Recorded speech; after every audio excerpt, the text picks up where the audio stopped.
Good morning everyone, welcome to knowledge account. দেখবো 14th April 2025 এর daily current affairs, তার সাথে সাথে রিলেটেড স্ট্র্যাটেজি। বিশ্বের প্রথম প্রিন্টেড ট্রেন স্টেশন তৈরি করা হয়েছে কোথায়? দেখো, এটা জাপানে তৈরি করা হয়েছে। জাপানের আরিদা নামক একটা শহরে পশ্চিম জাপান রেলওয়ে কোম্পানি এটাকে রেলওয়ে স্টেশনটা 6 ঘন্টার মধ্যে তৈরি করা হয়েছে। রাষ্ট্রপতি দ্রৌপদী মুর্মু কোন দেশ থেকে ডক্টরেট অব ফ্লোরিস কাউসা ইনি পেয়েছেন? স্লোভাকিয়া থেকে। ভারতের রাষ্ট্রপতি দ্রৌপদী মুর্মুকে স্লোভাকিয়ার নিকটার কনস্টান্টাইন দ্য ফিলোসফার সম্মানসূচক ডক্টরেট অফ অনারিস কসা কাউসা উপাধিতে ভূষিত। সম্মানসূচক ডিগ্রিটা তার জনসেবার অবদান, সামাজিক ন্যায় বিচার এবং সাংস্কৃতিক বৈচিত্র্যের প্রচারের জন্য প্রদান করা হয়েছে। স্লোভাকিয়ার বিশ্ববিদ্যালয়ের বৈজ্ঞানিক পরিষদ কর্তৃক প্রদান করা হয়েছে। আর রাষ্ট্রপতি মুর্মু ভারতের শিক্ষা ও এনইপির উপর গুরুত্ব এবং বিশ্বব্যাপী সহযোগিতা আর উদ্ভাবনের তুলে ধরেছেন। সম্প্রতি আমরা দেখেছি রাষ্ট্রপতি দ্রৌপদী মুর্মুকে কি of honour of Lisbon city দেওয়া হয়েছিল লিসবন শহর থেকে, পর্তুগাল দিয়েছিল। কি of honour of Lisbon city এটা শহর কর্তৃক প্রদত্ত সর্বোচ্চ। এই স্বীকৃতির মাধ্যমে রাষ্ট্রপতি মুর্মু আনুষ্ঠানিকভাবে লিসবনের সম্মানিত নাগরিকও হয়েছে। দ্রৌপদী মুর্মু ভারতের প্রথম মহিলা উপজাতীয় রাষ্ট্রপতি, 15তম রাষ্ট্রপতি হিসেবে নির্বাচিত হয়েছেন আমাদের ভারতের। আর ভারতের প্রথম মহিলা উপজাতীয় রাষ্ট্রপতি এবং ভারতের দ্বিতীয় মহিলা রাষ্ট্রপতি দ্রৌপদী মুর্মু। প্রতিভা পাতিল ভারতের প্রথম রাষ্ট্রপতি ছিলেন এবং ভারতের দ্বাদশ আর প্রথম প্রতিভা পাটিল ছিলেন। 58 নম্বর ধারায় রাষ্ট্রপতির পদপ্রার্থীর যোগ্যতার কথা বলা হয়েছে। যোগ্যতাগুলো কি কি? ভারতের নাগরিক হতে হয়, বয়স 35 বছর বা তার বেশি হতে হয়, লোকসভা প্রার্থী হওয়ার যোগ্যতা থাকতে হয়। ভারতের রাষ্ট্রপতি হলেন ভারতীয় প্রজাতন্ত্রের রাষ্ট্রপ্রধান। ভারতের আইন বিভাগ, শাসন বিভাগ আর বিচার বিভাগের সকল শাখার আনুষ্ঠানিক প্রধান সামরিক বাহিনীর সর্বাধিনায়ক। ভারতের রাষ্ট্রপতি দণ্ডিত ব্যক্তির দণ্ডাদেশ স্থগিত, হ্রাস বা দণ্ডিত করার অধিকার রয়েছে। তোমরা প্রত্যেক মাসের কারেন্ট অ্যাফেয়ার্সের পিডিএফ এবং কারেন্ট অ্যাফেয়ার্সের পিডিএফ ইবুক সেকশনে পেজ কালেক্ট করে, আর বিভিন্ন এক্সামের previous year question test series with explanation পাবে। টেস্ট সিরিজ বাকি যে কোর্সের জন্য চলছে সেগুলো হচ্ছে general studies foundation, railway group, railway foundation, পরিবর্তন batch course for WBP NKP constable and SI, নিপুণ ব্যাচ, অঙ্ক রিজনিং এর special foundation batch, bullet batch, এটা রেলওয়ে এনটি, ওটাই তোমার কভার হবে সিবি, প্রাপ্তি ফাউন্ডেশন ব্যাচ, এমটিএস, গুলোতেও তোমরা করো আমাদের সাথে। দেওয়া নাম্বারে তোমরা যোগাযোগ, হোয়াটসঅ্যাপ অথবা কল করে যদি কোনো কোয়ারিজ থাকে। পরের প্রশ্নে চলে আসবো, কোন রাজ্যের বিখ্যাত গহনা একশোমিয়া গহনা জিআই ট্যাগ পেয়েছে? দেখো, আসামের এক ধরনের গহনা সাধারণত রূপার তৈরি এবং পাতলা সোনার আবরণ দিয়ে জন্য একটা স্প্রে মেশিনের মাধ্যমে প্রলেপ দেওয়া হয়।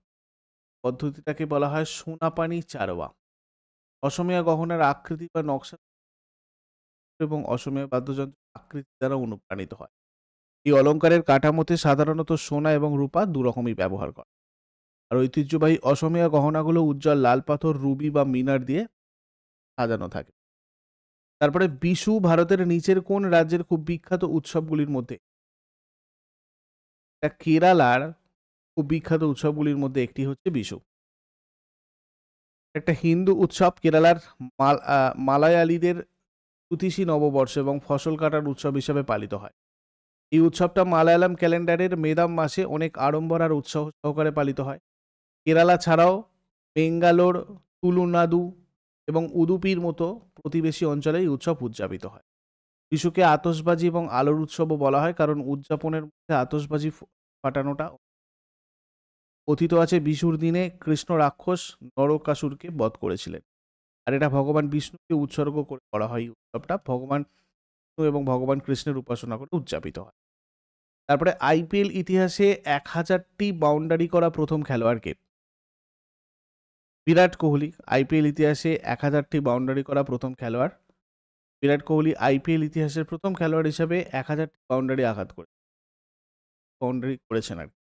দিল্লি ক্যাপিটালদের বিরুদ্ধে অর্জন করে 18টা আইপিএল মৌসুম খেলেছেন এখনো পর্যন্ত বিরাট কোহলি। তার 1000টা বাউন্ডারির মধ্যে রয়েছে 721টা চার আর 279টা ছক্কা। আইপিএল এর তিনি সর্বকালের সেরা চারের রেকর্ডধারী। দুজন খেলোয়াড় তার চেয়ে বেশি ছক্কা আছে আইপিএলে, ক্রিস গেল একটা, আর একটা হচ্ছে রোহিত শর্মা। আম্বেদকর জয়ন্তী পালন করা হয় কবে? 14 এপ্রিল পালন করা হয় আম্বেদকর জয়ন্তী। 14 এপ্রিল 2025-এ ভারতীয় সংবিধানের স্থপতি ডক্টর বি.আর. আম্বেদকরের 134তম জন্মবার্ষিকী করা হচ্ছে। ডক্টর আম্বেদকর ছিলেন একজন সমাজ সংস্কারক এবং একজন প্রকৃত জ্ঞানী ব্যক্তি।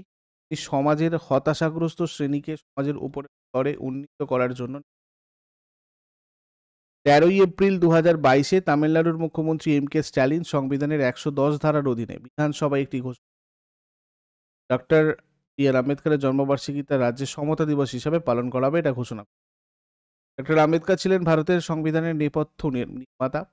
স্ট্যাচু অফ নলেজ করা হয়েছে ডক্টর বাবা সাহেব আম্বেদকরের। এটা উদ্বোধন করা হয়েছিল মহারাষ্ট্রের লাতুর শহরে 13 এপ্রিল 2023 সালে। এটার উচ্চতা 70 ফুট। ভারতের সংবিধানের খসড়া কার্যনির্বাহক সমিতির সভাপতিও ছিলেন ইনি। আম্বেদকরের 1990 সালে মরণোত্তর পুরস্কার রয়েছে ভারতরত্ন। ভারতীয় বৌদ্ধ ধর্মাবলম্বী দ্বারা তিনি উপাধিতে ডাকনাম তার বাবা সাহেব। Doctor B.R.. আম্বেদকরের কৃতিত্ব। আম্বেদকর 1935-এ ভারতীয় রিজার্ভ ব্যাংক গঠনে গুরুত্বপূর্ণ ভূমিকা পালন করেছে। এটা হচ্ছে। তারপর ডাক্তার আম্বেদকরের কটা গুরুত্বপূর্ণ বই যদি দেখি, মুখ নায়ক রয়েছে সাপ্তাহিক, প্রকাশিত হয় জনতা, প্রকাশিত হয় দ্য আনটাচেবল,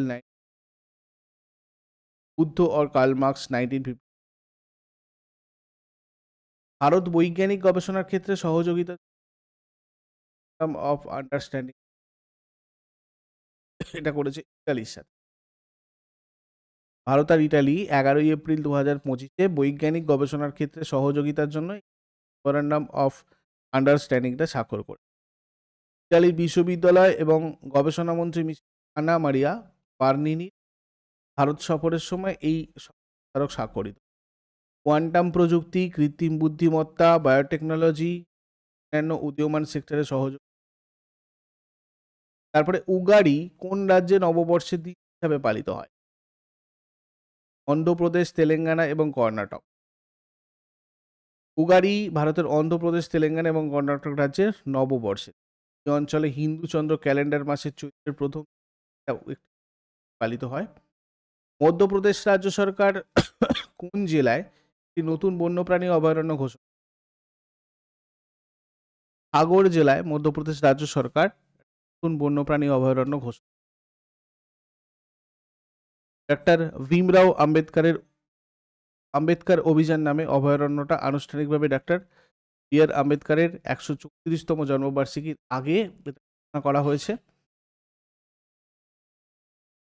এই নতুন অভয়ারণ্যের লক্ষ্য বন্যপ্রাণী সংরক্ষণের প্রচেষ্টা বৃদ্ধি করা, ইকো ট্যুরিজম প্রচার করা এবং স্থানীয় সম্প্রদায়ের জন্য কর্মসংস্থান করা। দেখো মধ্যপ্রদেশে এটা ছাড়াও গান্ধীসাগর বন্যপ্রাণী অভয়ারণ্য রয়েছে, বড়ি বন্যপ্রাণী অভয়ারণ্য রয়েছে, জাতীয় চম্বল বন্যপ্রাণী অভয়ারণ্য রয়েছে, কেন ঘড়িয়াল অভয়ারণ্য রয়েছে এবং ওরচা বন্যপ্রাণী অভয়ারণ্য রয়েছে। তারপর ভারতে বৈশাখী উৎসব 1699 সালে শিখদের কততম গুরু গোবিন্দ সিংয়ের অধীনে খালসা পন্থের জন্মকে চিহ্নিত করে? গুরু গোবিন্দ সিং হচ্ছেন 10ম শিখ গুরু। বৈশাখী উৎসব প্রধানত পাঞ্জাব আর হরিয়ানা রাজ্যে পালিত হয় ভারতে বসন্ত উপলক্ষে। এই উৎসবটা শিখ নববর্ষ নামেও পরিচিত এবং এই সময় শিখরা তাদের 10ম গুরু গুরু গোবিন্দ সিংকে শ্রদ্ধা জানায়। বৈশাখ মাসের প্রথম দিনে বৈশাখী সংক্রান্তিতে উদযাপিত হয়। এই দিনটা সত্তু আবার সাতওয়াহি নামে পরিচিত। শিখদের বিখ্যাত উৎসব বৈশাখী প্রত্যেক বছর এপ্রিলে পালিত হয়। ভারতে বৈশাখী উৎসব 1699 সালে এটা তোমাদের রিপিট হয়েছে, করে যাব। পরের প্রশ্ন আমাদের, জালিয়ানওয়ালাবাগ গণহত্যা দিবস কবে প্রতি বছর পালন করা হয়ে থাকে? তো জালিয়ানওয়ালাবাগ গণহত্যা দিবস 13 এপ্রিল আমরা পালন করে। 13 এপ্রিল 2024 জালিয়ানওয়ালাবাগ হত্যাকাণ্ডের 1919 সালের 13 এপ্রিল অমৃতসরের জালিয়ানওয়ালাবাগে এবং রাওলাট আইনের বিরুদ্ধে প্রতিবাদ জানাতে অসংখ্য জেনারেল ডায়ারের নির্দেশে ব্রিটিশ সেনাবাহিনী গুলি চালালে উদযাপন করা হয়। আগের দিনের হোমওয়ার্কগুলো আমরা দেখে নেব। শ্রীমদ্ ভাগবত গীতা সর্বপ্রথম লেখা হয়েছিল সংস্কৃত ভাষায়। প্রথম আচার্যের নাম ভ্যালেন্টিনা। প্রশ্ন, রাজীব গান্ধীকে কোন সালে হত্যা করা হয়েছিল? ওয়ার্ল্ড হেরিটেজ সাইট রানী কি ভাব কোথায় রয়েছে? এগুলো শেষকালে কমেন্টে জানো। চট করে আগের দিনের গুলো কুইক রিভাইজ করে নেব। যারা যারা লাইভে রয়েছে দেখো, 13 এপ্রিল মহারাষ্ট্রের কোন ঐতিহাসিক শহর যেখানে ঔরঙ্গজেবের সমাধি রয়েছে তার নাম পরিবর্তন করে রত্নপুর করা হয়েছে, মানে করা হবে আর কি। আগের দিন এটা বলেছিলাম, এটা কি হবে আমাদের? কুলদাবাদ। সম্প্রতি খবরে দেখা বায়োমাস স্যাটেলাইট মিশন নিম্নলিখিত কোন সংস্থার একটা প্রকল্প? ইউরোপীয় স্পেস এজেন্সি। কোন দুটো রাজ্য যৌথভাবে নীলগিরি পাহাড়ের গণনা পরিচালনা করবে? কেরালা এবং তামিলনাড়ু। নৌবাহিনীর জন্য 63,000 কোটি টাকার চুক্তির অংশ হিসাবে ভারত কোন দেশ থেকে 26টা রাফায়েল মেরিন যুদ্ধ বিমান কিনছে? ফ্রান্স। বিচার বিভাগীয় সহযোগিতা বৃদ্ধির জন্য ভারতের সুপ্রিম কোর্ট কোন দেশের সাথে একটি সমঝোতা স্মারক স্বাক্ষর করছে? নেপাল। ছত্তিশগড়ের কোন স্থানে মুখ্যমন্ত্রী বিষ্ণুদেব সাই রাজ্যের প্রথম সেমিকন্ডাক্টর উৎপাদন ইউনিট স্তর স্থাপন করেছিলেন? নব Raipur. Central reserve police force বীরত্ব দিবস বা শৌর্য দিবস 2025 ভারত জুড়ে কবে পালন করা হয়েছিল?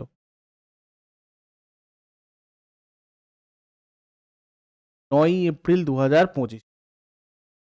2025 সালে কৃত্রিম বুদ্ধিমত্তার ব্যবহার করে জনসাধারণের পরিষেবা সংক্রান্ত সমস্যা সমাধানের জন্য কোন রাজ্য এআই রাইজিং গ্র্যান্ড চ্যালেঞ্জ চালু করেছে? তেলেঙ্গানা। তেলেঙ্গানার রাজ্যপালের দ্বারা সংস্কার করা আদিবাসী জাদুঘর কোথায় উদ্বোধন করা হয়েছিল?